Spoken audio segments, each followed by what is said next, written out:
₹1,00,00,000 value కంపెనీకి ఆస్తిలా చూపిస్తా ఉంటది. కానీ రియల్ టైంలో దాన్ని అమ్మితే 10 లక్షలు కూడా రాకపోవచ్చు. మరి ఆ 90 లక్షలని నేను లాభం లాగా చూపించకూడదు కంపెనీలో.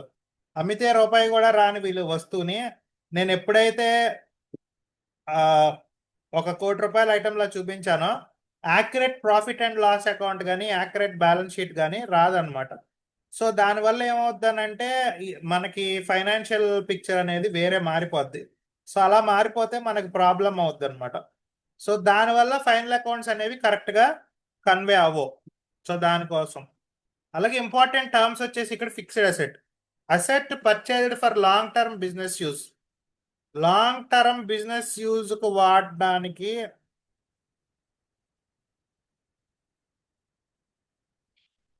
మనకి ఏదైతే అంటామో దాన్ని కంప్యూటర్, వెహికల్, ఫర్నిచరు వాటిని ఫిక్స్డ్ అసెట్ అంటాం. అలాగే డిప్రీసియేషన్ ఎక్స్పెన్స్. డిప్రీసియేషన్ ఎక్స్పెన్స్ ఏమైంది? The reduction value charged every year on assets. Depreciation expense ఏమైంది? The reduction value charged every year on assets.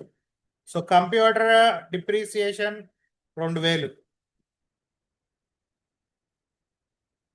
Next book value అంటే ఏంటి, రిటర్న్ ఆన్ వాల్యూ అంటే ఏంటి అనేది చూడాలి. ఇక్కడ original cost of minus depreciation ని మనం రిటర్న్ ఆన్ వాల్యూ కానీ బుక్ వాల్యూ అంటాం. కంప్యూటర్ కాస్ట్ 30,000 అనుకో, డిప్రీసియేషన్ అందులో 5,000 పోయింది అనుకో, ఆ మిగిలిన దాన్ని బుక్ వాల్యూ అంటాం.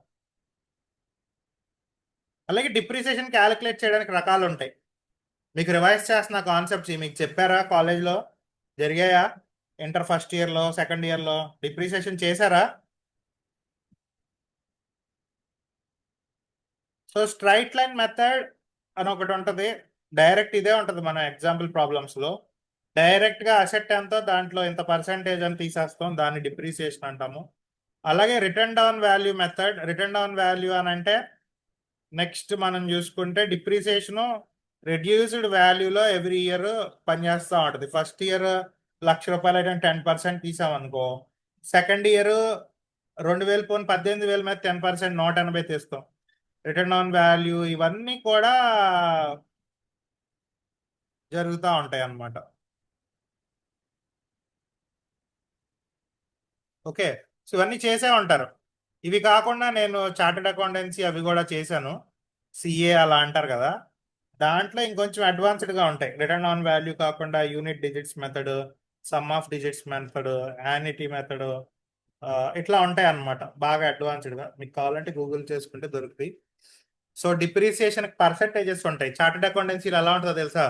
మీ బీకామ్లో లాగా ఈజీగా ఉండదు. ఎలా ఉంటుందంటే నువ్వు డిప్రిసియేషన్ వేయాలంటే చట్ట ప్రకారం వేయాలి. నువ్వు అకౌంట్స్లో ఏమైనా రాసుకో, ఇన్కమ్ ట్యాక్స్ ప్రకారం నేను ఒప్పుకోను అని చెప్పి. ఇప్పుడు కంప్యూటర్కి 40%, నెక్స్ట్ బిల్డింగ్కి ఎంత శాతం, కార్కి ఎంత శాతం, బైక్కి ఎంత శాతం, మిషనరీకి ఎంత శాతమే అని రూల్స్ ఉంటాయి. సో డిప్రిసియేషన్ తీసేసి ప్రాఫిట్స్ చూపిస్తారు, ఫ్రాడ్ చేయకుండా ఉంటారని. రియల్ లైఫ్లో బాగా ఎక్కువ ఉంటుంది. జిఎస్టీ ప్రకారం ఈ అసెట్కి ఇంత % డిప్రిసియేషన్ మాత్రమే తీయాలి, ఇంత తీయాలి అని. అన్నిట్లుగానే ఎక్కువ కంప్యూటర్స్కి ఉంటుంది. బుక్స్ ఒకటి, పీరియాడిక్ జర్నల్స్ అంటారు కదా, మార్గదర్శి ఇట్లాంటివి ఏ ఉంటాయి కదా, స్వాతి సపరివార పత్రికలు ఇలాంటివి. Asset purchase entry if purchased by cash. So ఇవన్నీ ఎంట్రీస్.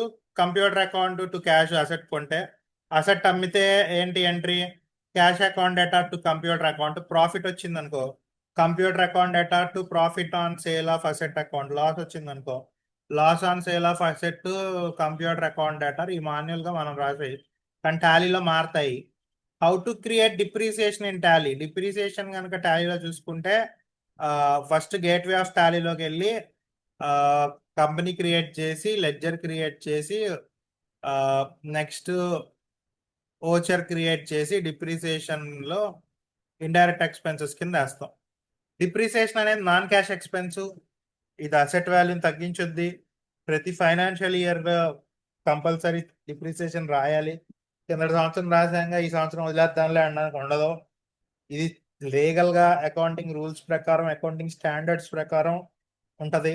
అసలు అకౌంట్స్ని ఇండియాలో ఎవరు లీడ్ చేస్తారు తెలుసా? హూ ఇస్ ద సుప్రీం అంటే institute of chartered accountants of India అనేది సుప్రీం అన్నమాట, ఇలాగే అకౌంట్స్ రాయాలి అని చెప్పేది. దాంట్లో కొన్ని అకౌంటింగ్ స్టాండర్డ్స్ ఉంటాయి. ఆ స్టాండర్డ్స్ ప్రకారం మనం డిప్రిసియేషన్ డీల్ చేస్తాం అనమాట. So depreciation profit and loss account లో డెబిట్ సైడ్ పడుద్ది, బ్యాలెన్స్ షీట్ లో అసెట్స్ డిలీట్ అయిపోయి పడుతుంది. అలాగే సింపుల్ గా మీకు చెప్పాలనంటే టాలీలో డిప్రిసియేషన్ ఎంట్రీ ఎలా వేయాలని అంటే depreciation account data to computer account అని వేయాలి. షార్ట్ డెఫినేషన్ స్టూడెంట్స్, డిప్రిసియేషన్ అంటే ఏంటంటే decrease in the value of fixed asset due to usage, wear and tear and passage of time అని చెప్పొచ్చు. సో ఇప్పుడు మన లెక్క స్టార్ట్ చేద్దాం. Mister Suresh started a new business with 8,50,000. Okay,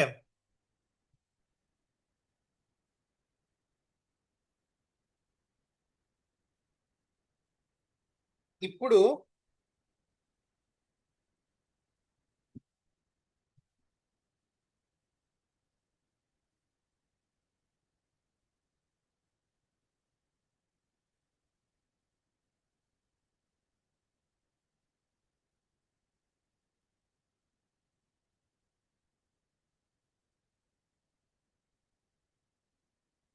Tally open చేస్తున్నా.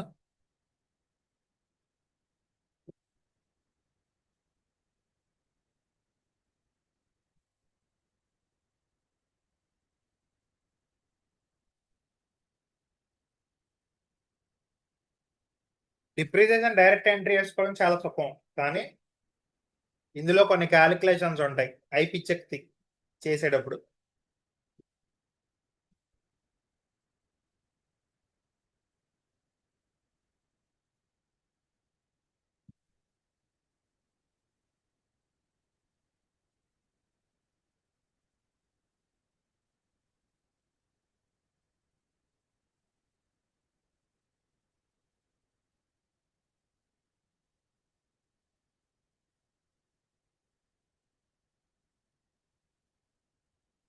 So company name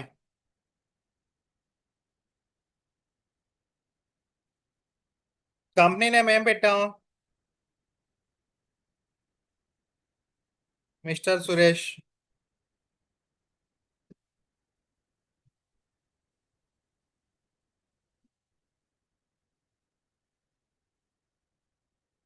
company create అయిన తర్వాత ఎందులోకి వెళ్ళాలి మనం?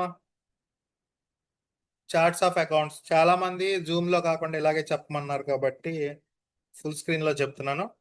చార్ట్స్ ఆఫ్ అకౌంట్స్ లోకి వెళ్ళాం, లెడ్జర్స్ లోకి వెళ్ళాం, ఆల్ట్ హెచ్ నొక్కాలి, మల్టీ క్రియేట్ నొక్కాలి. ఇప్పుడు వరుసగా రాసుకుంటాం. Mister Suresh capital account,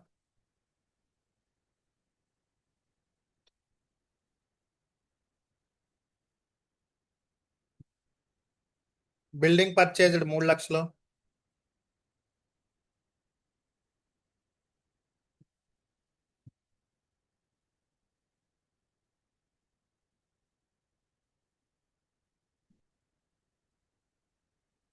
building account fixed asset.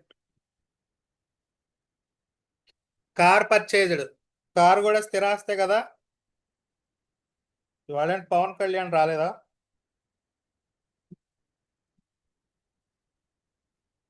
Laptop purchased fixed asset.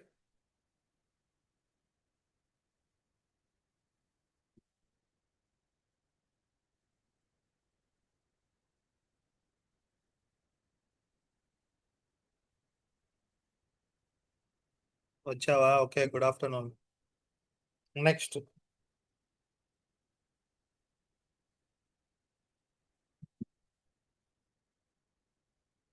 Rent paid 12,000.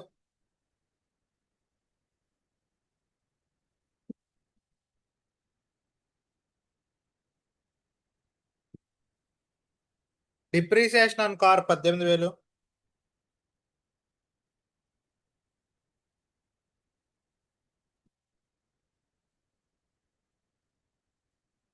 Indirect expense. అంతేనా? డిప్రిసియేషన్ ఏంటి? లాస్ అన్నారు ఇందాక, లాసా ఖర్చా? చార్ట్ లో పెట్టండి. ఖర్చు depreciation, non cash transaction.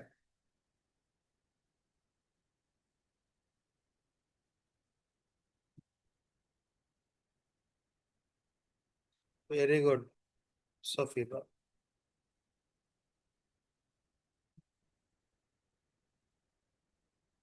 Very good.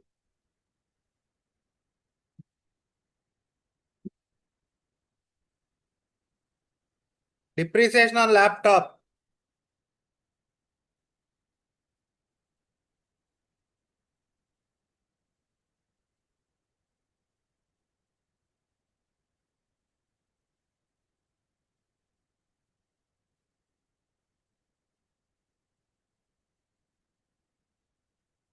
Indirect expense. Car sold with 10% loss. కార్ని 10% లాస్ అమ్మామంట. లాస్ ఇయే జాగ్రత్తగా ఈ పాయింట్లు చూసుకోవాలి. అర్థం కావు కూడా, కావాలంటే రిపీట్ చేస్తాం. Loss on sale of car, ఇది కూడా indirect expense.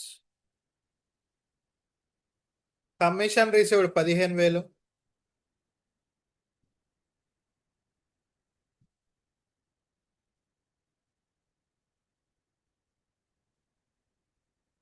Sorry, indirect income. Building sold with 25% profit.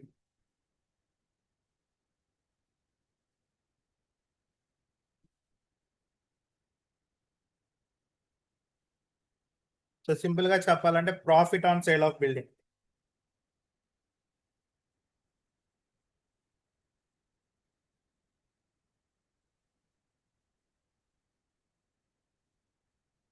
Profit on sale of building account, indirect income. లాభం వస్తే ఇండైరెక్ట్ ఇన్కమ్, నష్టం వస్తే ఇండైరెక్ట్ ఎక్స్పెన్సెస్ కింద ట్రీట్ చేసుకుంటాం. చూడడానికి 10 ఉన్నాయి, కానీ క్యాలిక్యులేషన్ చేసేటప్పుడు ఇబ్బంది అవుతుంది మనకి. అసలు మీరు క్యాలిక్యులేటర్ తీసుకెళ్తారా ఎగ్జామ్కి? క్యాలిక్యులేటర్ తీసుకెళ్తారు కదా ఎగ్జామ్లో?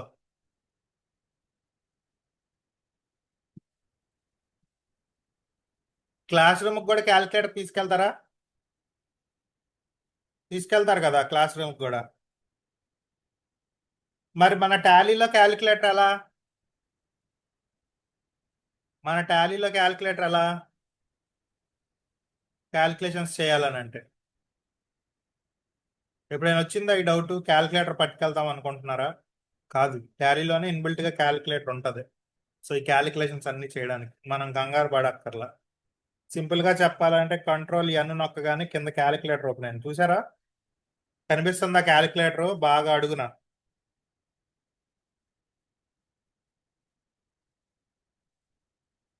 చూడండి ఇక్కడ ఈ ఏరియాలో 2 + 2 400, 250 + 250 500, 70 స్టార్ ఉంటుంది కంప్యూటర్లో, ఇంటూ ఉండదు. అదే ఇంటూ కింద పనిచేస్తుంది. 70 × 2 140. డివైడెడ్ బై సింబల్ ఉండదు కంప్యూటర్లో. 10 అదే డివైడెడ్ బై అనమాట. /5 2. సో ఇట్లాగా క్యాల్కులేటర్ ఫీచర్ ఉంటుంది. కంట్రోల్ ఎన్ నొక్కితే క్లోజ్ అవుద్ది, కంట్రోల్ ఎన్ నొక్కితే ఓపెన్ అవుద్ది. అదే టాలీ పాత వర్షన్ అనుకోండి, కంట్రోల్ ఎం నొక్కితే ఓపెన్ అయింది, కంట్రోల్ ఎన్ నొక్కితే క్లోజ్ అయిద్ది అనమాట. సో ఇది ఇప్పుడు రెండింటికి అదే ఫీచర్ ఇచ్చాడు. సో ఇట్లా మనం క్యాలిక్యులేట్ చేసుకోవచ్చు. పర్సంటేజ్ ఏమన్నా క్యాలిక్యులేట్ చేయాలనుకోండి క్యాలిక్యులేటర్లో, నార్మల్గా 10 ఇంటూ సారీ లాభం వచ్చింది పంచాలి, 500 ఇంటూ 10/100 అని వేసుకుంటాం, 50 రూపాయలు అయింది. ఇలాగా చేయొచ్చు. 500 ఇంటూ 10 అని రాసి పర్సెంట్ సింబల్ వేయచ్చు. ఇలా రాసినా అవుద్ది తొందరగా 5. సో ఏది బాగుంది? పర్సంటేజ్ అని వేసుకోవచ్చు, ఇంటూ 10/100 అయినా వేసుకోవచ్చు. ఇది ఎందుకు స్పెసిఫిక్ గా చెప్తున్నాం అంటే మన బేకామ్ వాళ్ళు చాలా అసలే క్యాలిక్యులేషన్స్ లో దిట్ట. మనకి బాగా క్యాలిక్యులేషన్స్ వచ్చి కాబట్టి మనం బీకామ్ తీసుకున్నాం, అంతేనా? మనం వీకే కదా? వీకేనా కాదా? స్ట్రాంగా? Sine square, tan square, theta theta ఇవన్నీ మనకి ఎందుకనేగా బీకామ్ తీసుకునేది. సో అందుకనే ఈజీగా ఉండడం కోసం మన టాలీలో కూడా క్యాల్కులేటర్ అనేది పెట్టాం. అయితే ఒకటి ఏంటంటే మనం ఒక రకంగా స్ట్రాంగ్, బీకామ్ వాళ్ళు బిఎస్సి వాళ్ళు ఒక రకంగా స్ట్రాంగ్. ఇప్పుడు మనం స్క్వేర్లు రూట్లు ఈ అడిగాం అనుకో, మనం అంటే ఏంటి అంటాం. కానీ అదే ఒక బీకామ్ కాకుండా ఒక బిఎస్సి వాళ్ళని 100కి 200 కలిపి దాంట్లోంచి 150 తీస్తే ఎంత అని అడిగితే చెప్పలేరు. ప్లస్లు మైనస్లు రావు. మనం చెప్పగలం నోట్ లెక్కల మీద. మీరు చెప్పగలరా? ఇప్పుడు నేను చెప్పిన దానికి ఆన్సర్ 100కి 200 కలిపి దాంట్లో 150 తీస్తే ఆన్సర్ ఎంత టక్కుమని చెప్పగలగాలి. 150 ఆదిల్ చెప్పేశాడు. అదే ఇది మన బీకామ్ వాళ్ళ టాలెంట్ అనమాట. బిఎస్సి వాళ్ళ టాలెంట్ ఏంటి? స్క్వేర్స్ రూట్స్ అవి చెప్పడం. ఓకే, సో మనకు రాదు. మనం కరెక్ట్ గా 8 స్క్వేర్ ఎంత అంటే తడుముకుంటాం. 8 స్క్వేర్ ఎంత?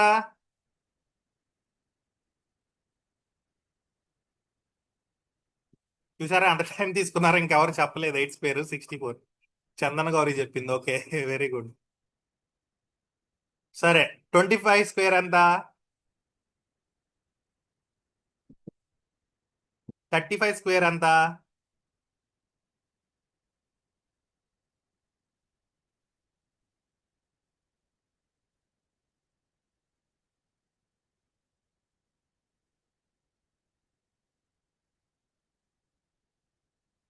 1225 కరెక్టేనా?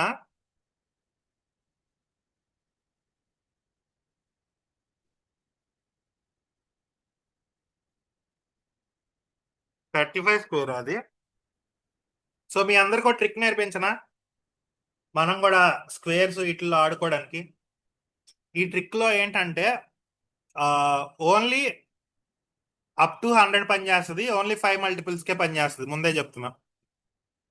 ఇప్పుడు మనకి ఎప్పుడైనా స్క్వేర్స్ ఎవరిని అడిగి మనల్ని మీకు రావు అనిపిస్తున్నారు అనుకోండి, అంటారు అనుకోండి, మనం ఈ అడగచ్చు వాళ్ళని. టక టక వాళ్ళకన్నా ఫాస్ట్ గా చెప్పచ్చు. ఇక్కడ చూడండి, 5 వేసాను, 10 వేసాను, 15, 20, 25, 30, 40, 45, 50. ఇప్పుడు సింపుల్ గా 5 స్క్వేర్ ఎంతమ్మా? 25. 10 స్క్వేర్ ఎంత? 100. ఇది గుర్తుపెట్టుకోండి. ఇప్పుడు మళ్ళీ చెప్తున్నా, ఇది 5 స్క్వేర్ కదా. 15 స్క్వేర్ ఎంత చెప్పగలరా ఫాస్ట్ గా? 15 square is nothing but 25. 5 square ఎంత? 25. 1 ఇంటూ 2 ఎంత? 2. అంటే నెక్స్ట్ నెంబర్ 225. నెక్స్ట్ అట్లాగే ఇప్పుడు 20 స్క్వేర్ కావాలి అని అనుకోండి, కష్టపడక్కల. 2 స్క్వేర్ అంతా 4 కదా, పక్కన 2 సున్నాలు పెట్టుకోండి, 400. 25 స్క్వేర్ కావాలి. 5 స్క్వేర్ ఎంత? 25. 2 తర్వాత నెక్స్ట్ నెంబర్ ఎంత? 3. అంటే 2 ఇంటూ 3 ఎంత? 2 3లు 625.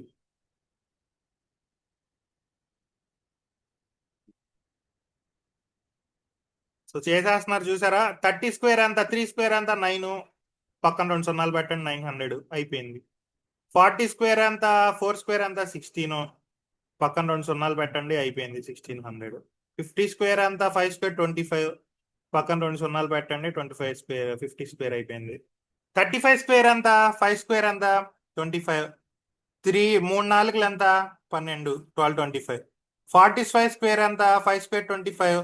4 ఐదులు ఎంత? 20, 2025. ఇప్పుడు ఎవరన్నా 75 స్క్వేర్ అడిగారు అనుకో, ఏం చెప్తారు మీరు? తక్కువ మన ఆన్సర్ చెప్పాలి నాకు. 5 స్క్వేర్ 25. 7 ఎనిమిదిలు ఎంత? 7 ఎనిమిదిలు ఎంత? 56. 56 25. Very good. సో బాగుందా టెక్నిక్? ఇవన్నీ మీకు ఎందుకు చెప్తున్నానంటే, రేపు పొద్దున్న బ్యాంక్ జాబ్ కొట్టాలని అంటే బీకామ్, బిఎస్సి వీళ్ళు అందరూ కూడా ఇలాంటి టెక్నిక్స్ నేర్చుకోవాలి. గంటలు గంటలు ఆలోచించకూడదు. అక్కడికి వెళ్ళి మనకి క్యాలిక్యులేటర్ ఉండదు. రేపు గవర్నమెంట్ జాబ్స్ కానీ ఇలాంటివి ఏమైనా ట్రై చేయాలనుకోండి, చాలా చాలా ఇంపార్టెంట్ అన్నమాట. ఇలాంటి ట్రిక్స్ నేర్చుకుంటే బీకామ్ మీద మంచి బ్యాంక్ జాబ్స్ చేసుకొని హ్యాపీగా లైఫ్ సెటిల్ అయిపోతుంది. Next, so back to Tally. ఇప్పుడు ఇవన్నీ ఎందుకు చెప్పానంటే క్యాలిక్యులేషన్స్ వస్తాయి టాలీలో. బేసిక్ ఫౌండేషన్ చెప్పుకోవాలి కాబట్టి. మనం బీకామ్కి వచ్చాం కానీ మ్యాథ్స్ లో పర్ఫెక్ట్ అని చెప్పడానికి ఏం లేదు. మనకి క్యాలిక్యులేటర్ లో కొట్టడం కూడా కొంతమందికి రాదు, పక్కన వాళ్ళు చూపిస్తే కానీ ఇబ్బంది అయింది. సో అందుకనే అందరికీ ఇది అవ్వాలని నెసరీ కాబట్టి చెప్పాను ఇవన్నీ బేసిక్స్. సిఏలోకి వెళ్ళామనంటే అసలు సిఏలో ఏంటేంటో ఉంటాయి. పుస్తకాలు సగం కాలిపోయినాయి, మిగతా ఊహించి రాయి అంటాడు. మీకు చక్కగా సమ్ ఇచ్చి సమ్మన్ చేయమంటున్నాడు. సో ఇప్పుడు చార్ట్స్ ఆఫ్ అకౌంట్స్ అయిపోయింది కదా, చేస్తాంగా. ఇప్పుడు వర్చర్స్, డైరెక్ట్ గా ఓచర్స్ లోకి వెళ్ళా. ఓచర్స్ లోకి వెళ్ళి ఏం చేశానంటే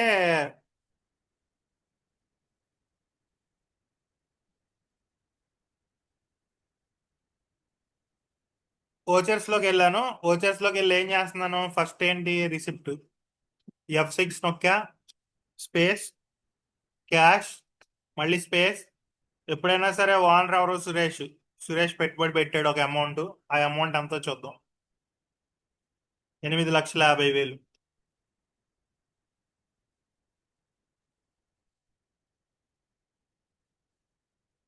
enter enter enter enter enter. Next, building purchased 3,00,000.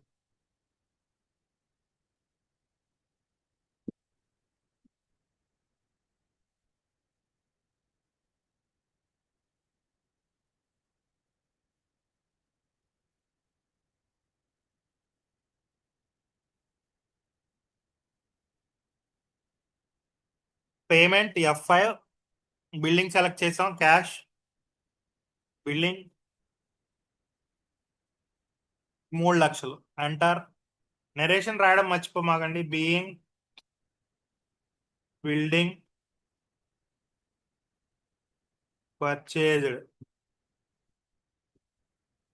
For cash.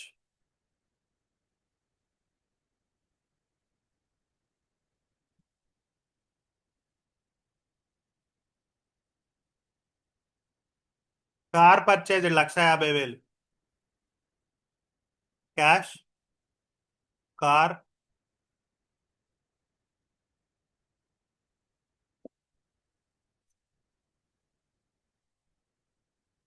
లక్ష 50,000. అంటే కార్ కొన్నాం కదా, పేమెంటే కదా. 1,50,000 వేసాం voucher. Next, laptop purchased. Same payment, cash, laptop. Amount ఎంత, 55,000. Next, rent paid 12,000. Payment, cash, rent. అర్థమవుతుంది కదా నేను చేసేది, ఫాస్ట్ గా చెప్తున్నానా? ఏమా అర్థమవుతుందా? ఇవన్నీ నిన్న చేస్తాం, చేసామా లేదా?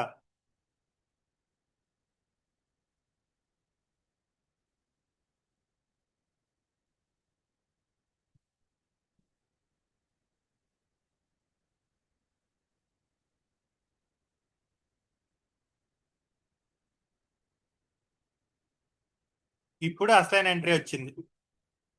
చెప్పండి అమ్మా. Depreciation on car 18,000. Depreciation on car 18,000. Depreciation topic వచ్చింది. చెప్పండి, డిప్రిసియేషన్ అనేది పేమెంట్ లో వేయగలమా? చాట్ లో పెట్టండి, డిప్రిసియేషన్ అనేది పేమెంట్ లో వేయగలమా?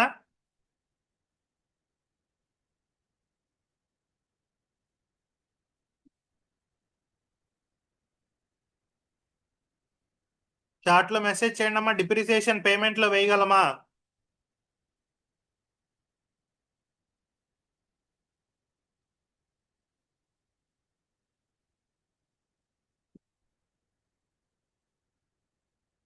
నో, వేయలేం. డిప్రిసియేషన్ అనేది రిసిప్ట్ లో వేయగలమా?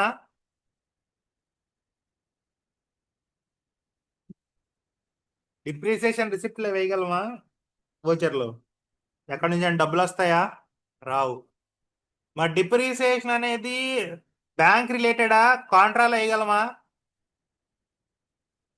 డిప్రిసియేషన్ ని కాంట్రాలో వేయగలమా?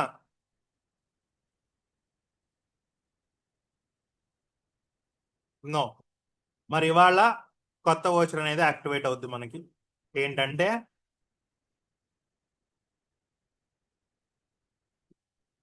ఆ కొత్త ఓచరే జర్నల్ ఓచర్. జర్నల్ ఎంట్రీ చేస్తారు కదా మీరు, అలా వచ్చేదాన్ని జర్నల్ ఓచర్ అంటాం. సో జర్నల్ ఎంట్రీస్ చేయాలి. ఇక్కడ డిప్రిసియేషన్ జర్నల్ ఎంట్రీ ఏంటి? Depreciation account debtor to fixed asset account debtor, అంతే కదా. సో ఇప్పుడు మనకి డిప్రిసియేషన్ అమౌంట్ ఎంత? Depreciation on car 18,000. So depreciation on car F7 నొక్కి depreciation on car account debtor అని చెప్పేసి ఎంత రాసాం? 18,000 రాసాం. ఈ 18,000 ని ఇక్కడ డిఆర్ అని ఉంది కదా, దాన్ని సిఆర్ అని పెట్టాలి క్రెడిట్ లో. ఇప్పుడు మనం ఒక అసెట్ కొన్నామని అంటే బ్యాలెన్స్ డెబిట్ అవుద్ది ఇంక్రీజ్ అవడానికి. ఇప్పుడు అసెట్ అమ్మేస్తున్నాం, అసెట్ లోంచి వాల్యూ పోతుంది అని అంటే అసెట్ అకౌంట్ ఏదైతే ఉందో అది క్రెడిట్ అయితే వాల్యూ కట్ అవుద్ది. సో కార్, సో ఎప్పుడైతే కార్ 1,50,000 కొన్నామో 18,000 డిప్రిసియేషన్ తీయగానే మనకి 1,32,000 అనేది ఇక్కడ వచ్చింది, కనిపిస్తుంది కదా, 1,32,000. సో ఆటోమేటిక్ గా ఇదే కట్ చేసేసుకొని 1,32,000 అని కరెంట్ బ్యాలెన్స్ చూపిస్తుంది. చూసారుగా, కనిపించిందా? సో ఇప్పుడు మనం ఎంటర్ నొక్కామనుకోండి, ఇది డెబిట్ లో 18,000, క్రెడిట్ లో 18,000 అయిపోయింది, బాగానే ఉంది. డిప్రిసియేషన్ ఎంట్రీ బాగా పడింది. ఓకే, ఇక్కడికి ప్రాబ్లం లేదు. ఏముంది సార్ ఇందులో అనిపిస్తుంది. తర్వాత డిప్రిసియేషన్ ఆన్ ల్యాప్టాప్ 5,500, ఏ గొడవ లేదు, అమౌంట్ ఇచ్చేసాడు డైరెక్ట్ గా. Depreciation on laptop 5,500. Depreciation on laptop 5,500. Credit లో ఏమయ్యాలి ఇప్పుడు? ల్యాప్టాప్. ల్యాప్టాప్ ఎక్కడ ఉంది? Laptop enter. So laptop amount కూడా కట్ అయిపోయి 49,500కి వచ్చింది, 55,000 ల్యాప్టాప్. నెక్స్ట్, ఇప్పుడు వచ్చింది twist. Car sold with 10% loss. ఏమైంది ఇక్కడ? Car sold with 10% loss. ఇది జాగ్రత్తగా వినండి. నిన్నైతే ఒక అబ్బాయి ఒక 4-5 సార్లు చేశాడు. ఏంటి సార్ ఏంటి సార్ నాకు అర్థం కావట్లేదు సార్ అని కన్ఫ్యూజ్ అయ్యాడు. సో ఇక్కడ రెండు వచ్చర్స్ వేయాలి, ఒకటి కాదు, గుర్తుపెట్టుకోండి. రెండు వచ్చర్స్ వేయాలి, రెండు వచ్చర్స్ వేయాలి. రెండు వచ్చర్స్ ఎందుకు వేస్తున్నాం అనేది ఇప్పుడు చూడండి. ఒకటి, కార్ ఎంత కొన్నాము ఇప్పుడు లెక్కేసుకోవాలి మనం. లెక్కేసుకోవాలి. మీరు చాట్లో టైప్ చేయండి, కార్ ఎంత కొన్నాం? 1,50,000. దాంట్లోంచి కార్ డిప్రిసియేషన్ ఎంత? 18,000. తీయగా మిగిలిన అమౌంట్ ఎంత? 1,50,000 మైనస్ 18,000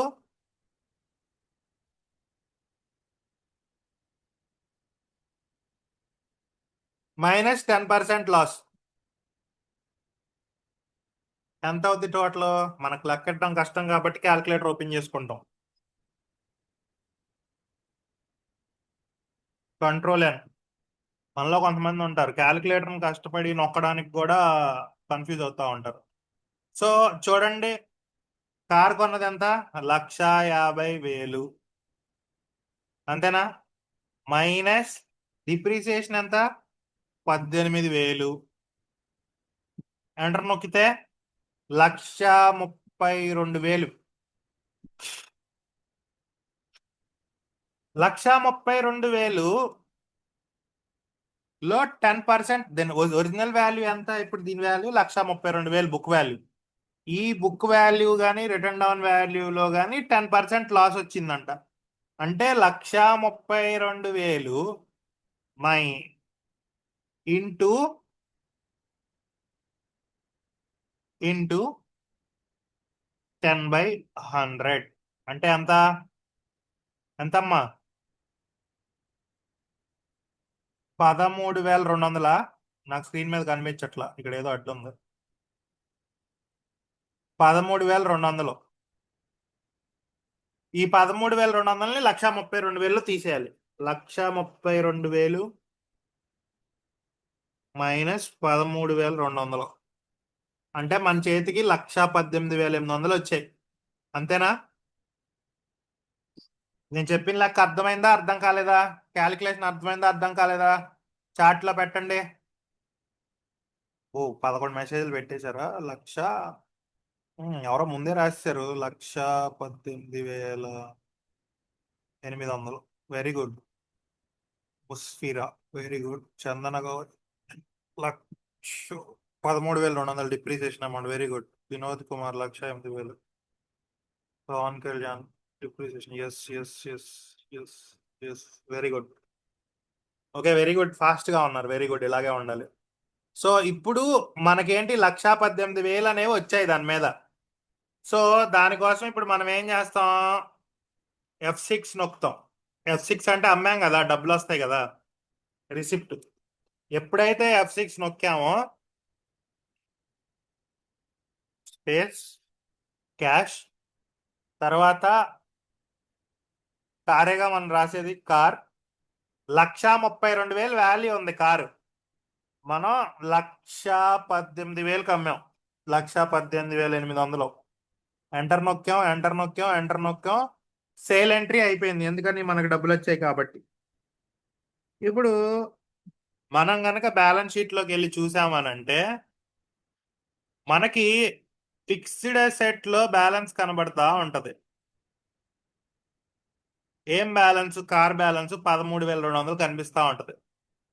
అదేంటి 13,200 ఏంటి అని అంటే క్యాష్ వచ్చింది, 1,50,000 పెట్టి కొన్నాము, డిప్రిసియేషన్ తీసాం, అమ్మాం. లాస్ ఏంటి? లాస్ ని ఎలా ట్రీట్ చేయాలి అనేది ఈ బ్యాలెన్స్ షీట్ లో ఇంకా కార్ ఉన్నట్టు కనిపిస్తుంది కదా. ఒరిజినల్ గా అయితే కనిపించకూడదు. కనిపించకూడదు కాబట్టి మనం ఏం చేయాలి? మనం దీనికి సంబంధించిన ఓచర్ వేయాలి. ఓచర్ F7 జర్నల్ ఓచర్ లోకి వెళ్ళి loss on sale of car debit చేయాలి. ఎంతకి చేయాలి? 13,200కి చేయాలి. క్రెడిట్ లో టు కార్.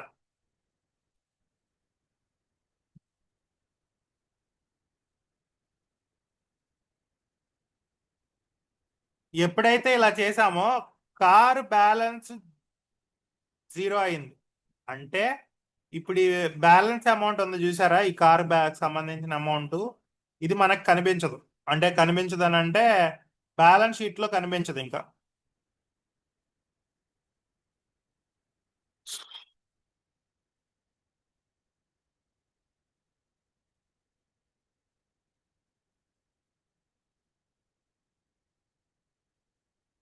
సో చూసుకోండి, బ్యాలెన్స్ షీట్ లోకి వెళ్ళి ఫిక్స్డ్ అసెట్ లోకి వెళ్ళాం.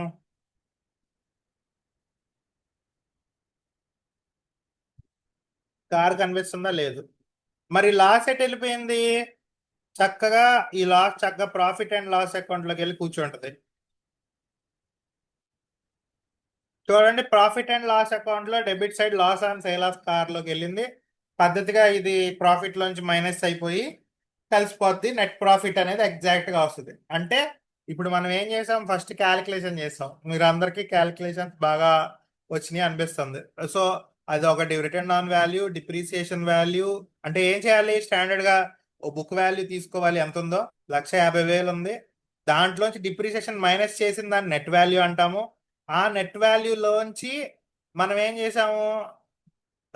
10% లాస్ క్యాలిక్యులేట్ చేసి రెండు రకాలుగా వేసాం. ఒకటి ఏం చేసాము? రిసిప్ట్ లో ఓచర్ లో మనకి 1,18,800 వచ్చాయి కాబట్టి వేసాము. ఇంకొకటి ఏం చేసాము? F7 లోకి వెళ్ళి జర్నల్ ఓచర్ లోకి వెళ్ళి లాస్ వచ్చింది కాబట్టి ఆ కార్ కి డెబిట్ చేస్తాం. Loss on sale of car ని ఒక ఖర్చులా రాసి కార్ ఫిక్స్డ్ అసెట్ తీసేసాం. దీనివల్ల లాస్ అనేది ఎగ్జాక్ట్ గా ప్రాఫిట్ అండ్ లాస్ అకౌంట్ లో పడింది. నెక్స్ట్ ఫిక్స్డ్ అసెట్స్ లో కార్ అనేది కనిపించట్లేదు. ఇలాగా పర్ఫెక్ట్ అకౌంటింగ్ ట్రీట్మెంట్ అనేది చేయాలన్నమాట క్యాలిక్యులేషన్స్ చేసి.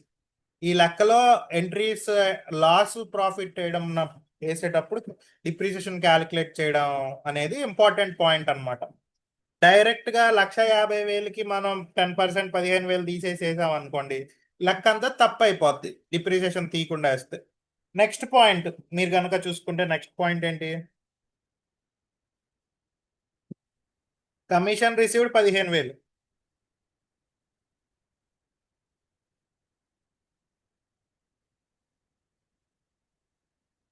Vouchers F6 receipt space down arrow cash select చేసా, మళ్ళీ space down arrow commission received 15,000 అయిపోయింది entry. Very simple entry. Building sold with 25% profit.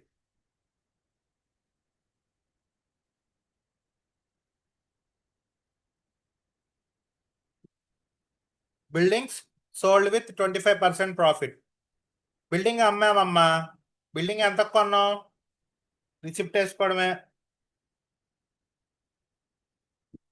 Receipt వేసుకోవడమే. ఇప్పుడు బిల్డింగ్ ఎంత కొన్నాం? బిల్డింగ్ వచ్చేసి 3,00,000కి కొన్నాం, రిసిప్ట్ వేసుకున్నాం.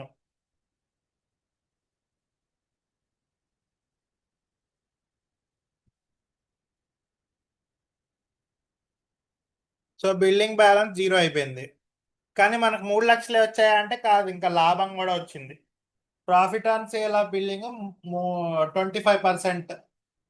25ఏగా, 20యా? 25% క్యాలిక్యులేషన్ చేయాలి. ఎంత? 3,00,000 ఇంటూ 25% ఎంత? కింద కనిపిస్తా ఉంటుంది చూడండి.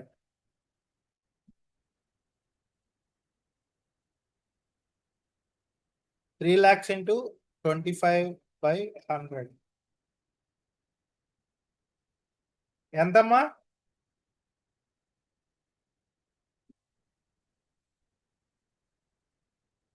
వెరీ గుడ్ జ్యోతి, పవన్ కళ్యాణ్, మానస. 75,000 అనేది మనకి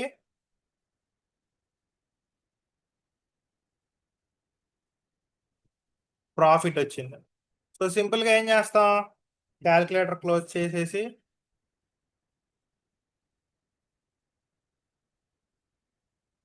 profit on sale of building 75,000. యాక్చువల్గా బీకామ్లో మంచి మార్కులు రావాలనుకో ఈ క్యాలిక్యులేషన్స్ని కింద నోట్ అను రాసి క్యాలిక్యులేషన్ ఫర్ అని రాసి ఈ ఈ టాపిక్ అని రాసి కింద విడిగా పెడితే ఎక్కువ మార్కులు వస్తాయి. నెక్స్ట్ ఫైనల్ ఇయర్లోకి వెళ్ళారనుకో, మీరు సెకండ్ ఇయర్ కదా, పెద్ద పెద్ద బుక్స్ ఉంటాయి, టాక్సేషన్ అని అవని ఇవని. కింద సోర్స్ ఆధార్ నేమ్స్ రాశారనుకో ఇంకా ఎక్కువ మార్కులు వస్తాయి చదువుంటే. ఇప్పుడు స్టాండర్డ్ టెక్స్ట్ బుక్స్ ఉంటాయి కదా, మీ యూనివర్సిటీ రెఫరెన్స్ ఇచ్చినవి కొన్ని ఉంటాయి. ఫర్ ఎగ్జాంపుల్ సిఏకి టాక్సేషన్ కనుకోండి, తులసి మోహన్ అని. నెక్స్ట్ అట్లా రకరకాల పర్సన్స్ ఉంటారు. స్టాండర్డ్ టెక్స్ట్ బుక్స్లో ఏమేమి చదివామో అది సోర్స్లో కింద రాశారనుకో ఎక్కువ మార్కులు వస్తాయి. Standard text books reference books ఉంటాయి యూనివర్సిటీవి, వాటికి సంబంధించినవి మీ లైబ్రరీకి ఎప్పుడైనా వెళ్తే మనం చదువుంటే ఆ రెఫరెన్స్ బుక్స్ అనేవి లైబ్రరీలో అవైలబుల్గా ఉంటాయి. ఇన్ కేస్ పెద్ద పెద్ద కాలేజ్ అయితే, అదే మంచి లైబ్రరీ యాక్సెస్ ఉంటే. సో అవి చూసుకొని కొంతమంది మంచి మంచి మార్క్స్ తెచ్చుకునే వాళ్ళు ఉంటారు. నెక్స్ట్ అయిపోయిందా? ఎంట్రీ అయిపోయింది, సమ్ అయిపోయింది. సింపుల్గా చెక్ చేసుకుంటే అంతా పర్ఫెక్ట్గా ఉంది. ఏం చేసాం మనం? కారు, బిల్డింగ్, ల్యాప్టాప్ ఇవన్నీ చేసాము. చేసిన తర్వాత ప్రాఫిట్ అండ్ లాస్లోకి వెళ్తే 53,300 ప్రాఫిట్ వచ్చింది. బ్యాలెన్స్ షీట్ టోటల్ చూసుకుంటే 9,03,000 చిల్లర వచ్చిందనమాట. సో ఇట్లాగా మనం ఒక సమ్ చేసాం. ఇప్పుడు నార్మల్గా ఇంకొంచెం టైం ఉంది కాబట్టి ఇంకో 10 మినిట్స్ ఇంకొక సమ్ చేద్దాం, షార్ట్గా, స్వీట్గా, క్విక్గా.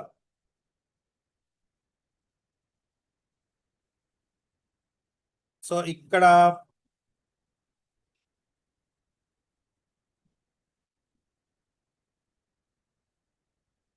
చెక్ చేసుకుంటే Ramesh started business with 4,50,000.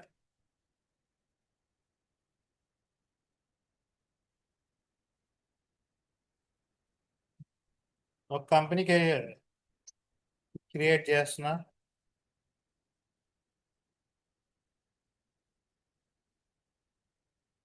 Ramesh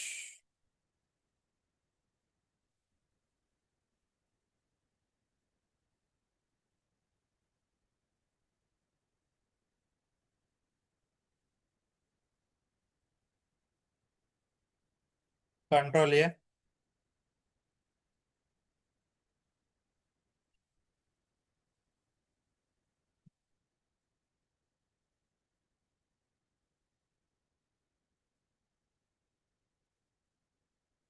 charts of accounts ledgers Alt H multi create Ramesh capital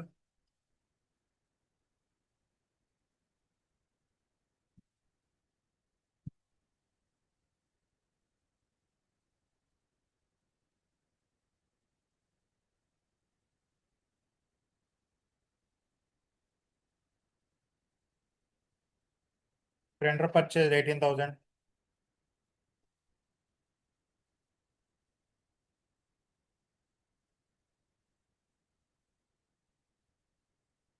AC purchase fixed asset office table purchase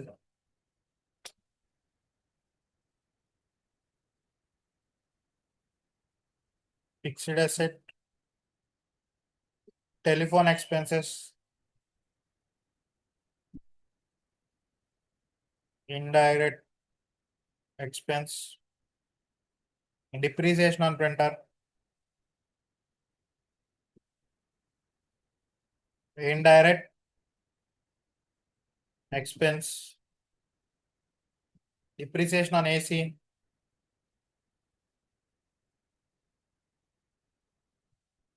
indirect expense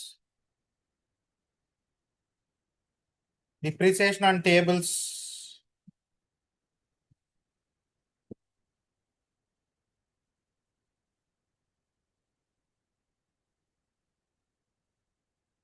రెండు వేల ఇండైరెక్ట్ ఎక్స్పెన్స్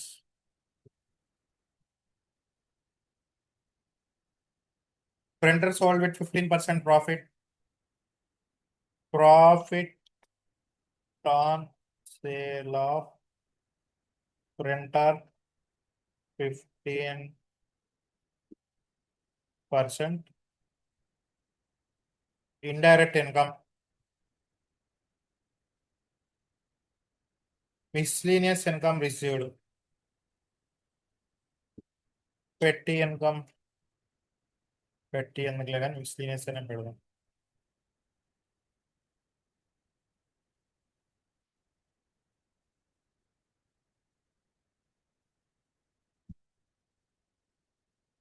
miscellaneous income ఎంత ఇండైరెక్ట్ ఇన్కమ్ ఓచర్స్ వేయాలి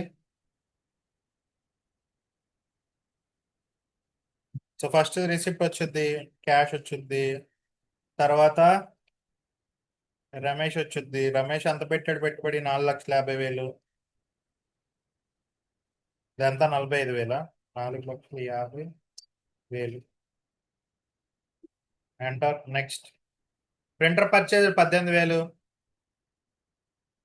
క్యాష్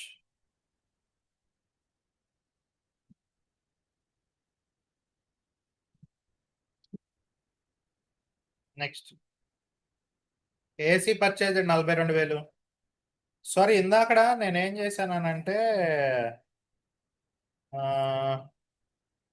ప్రింటర్ పర్చేజ్డ్ రిసిప్ట్ లో పెట్టా కదా page up నొక్కాలి keyboard లో ఎప్పుడైతే page up నొక్కుతామో పైకి వెళ్తుంది అప్పుడు మళ్ళీ F5 అని మార్చి మళ్ళీ కంట్రోల్ ఏ నొక్కితే నేను చేసిన ఎర్రర్ సెట్ అవుద్ది అనమాట సో అట్లా ఎప్పుడైనా మీకు తప్పులు జరిగితే ఇట్లా చూసుకోండి చేంజ్ చేసుకో so AC purchase 42,000 payment cash AC 42,000 next office table purchase 25,000 so now we have to select cash and we have to select office table purchased and now we have to select the amount, enter amount of 25,000. Done. Next Telephone expenses, payment, cash, telephone. Now we will select 2800.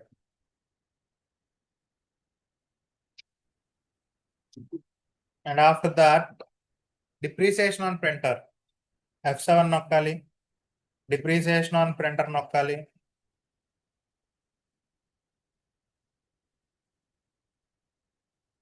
ఎంత amount? 1800. And go click on CR. And you have to type printer here. So cut in the 1800. Next journal entry and depreciation on AC 4000. Depreciation on AC 4000. CR లో AC 4000 అయిపోయిందండి. Next depreciation on tables 2500.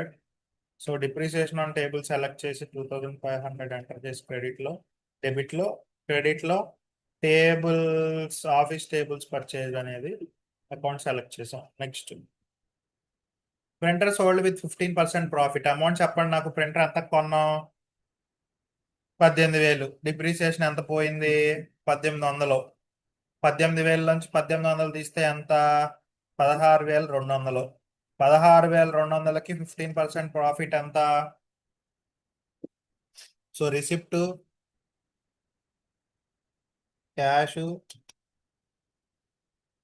Printer ఆటోమేటిక్గా value 16,200 చూపించుద్ది. So దాంట్లో profit on sale of printer 15%. So 15% ఎంత? నాకన్నా ముందు మీరే చేసేస్తున్నారు. 24.30. Very good. 24.30. 15%. So total 18,630 మనకి టోటల్ అయిందనమాట. సో నెక్స్ట్ ఇది అయిపోయిన తర్వాత మిస్లీనియస్ ఇన్కమ్ రిసీవ్డ్ రిసిప్ట్ లో 5,000 వేసుకుంటాము. సమ్ అయిపోద్ది. రిసిప్ట్ లో క్యాష్, మిస్లీనియస్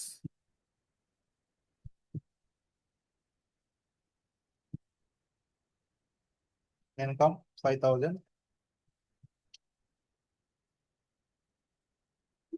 డన్. లెక్క అయిపోయింది. సో మనం profit and loss account check చేసుకుంటే మొట్టమొదటిసారి మనకు లాస్ వచ్చింది 3,670. అంటే సరిపడా ఇన్కమ్. అంటే ఎప్పుడు లాభం రావాలనే రూల్ లేదు కదా, అప్పుడప్పుడు నష్టం కూడా వస్తుంది కదా. లాస్ వచ్చింది కదా అని లెక్క తప్పైందని ఏం చేయలేము. మనం అకౌంటెంట్స్, దాని లాభం తెప్పించడానికి ఏదో ఒకటి చెయ్యాలి అని రూల్ కూడా ఏం లేదు. సో ఎంత వచ్చిందో అంత చూపించాలి, అది మన జాబ్. సో మన జాబ్కి మనం న్యాయం చేస్తే చాలు, మన జీతం మనకి ఇస్తారు. ఓకే. సో ఇట్లా బ్యాలెన్స్ షీట్ అమౌంట్ ఏమో 4,50,000 వచ్చింది. 24.30 ఈ అమౌంట్ వచ్చింది అనమాట. ఓకేనా? సో ఏమైనా డౌట్స్ ఉన్నాయా? 1 minute టైం ఉంది. డౌట్స్ ఉంటే అడగండి, ఏమైనా అర్థం కాకపోతే అడగండి. 2 minutes టైం ఉంది, అడగండి అమ్మా. ఏమైనా డౌట్స్ ఉంటే ఇందాక చెప్పిన లెక్కలో, ఇప్పుడు చెప్పిన లెక్కలో, క్యాలిక్యులేషన్లో, పర్సంటేజ్లో.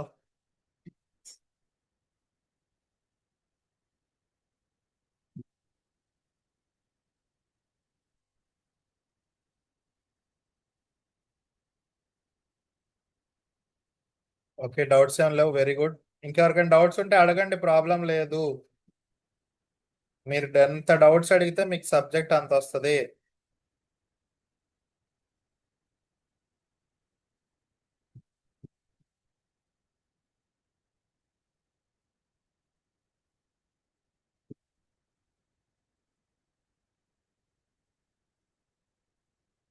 ఓకే, ఎవరికి డౌట్స్ లేవు. Very good.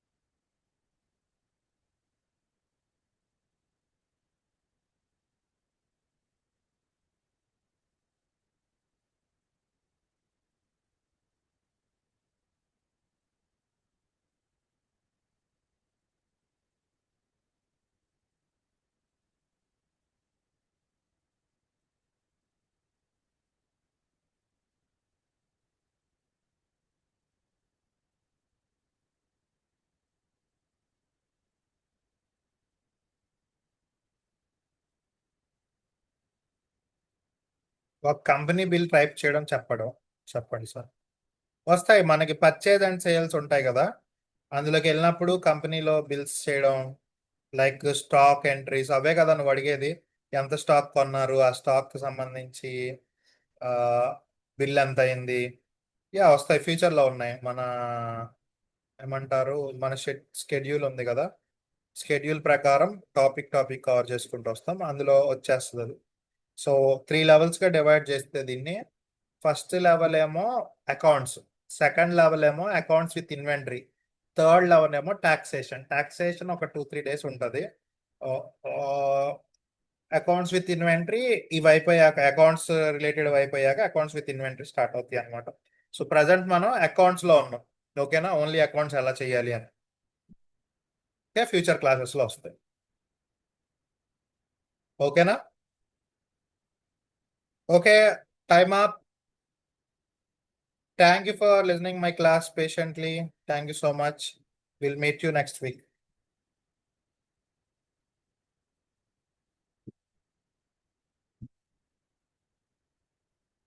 Thank you, bye. Will meet you in the next week.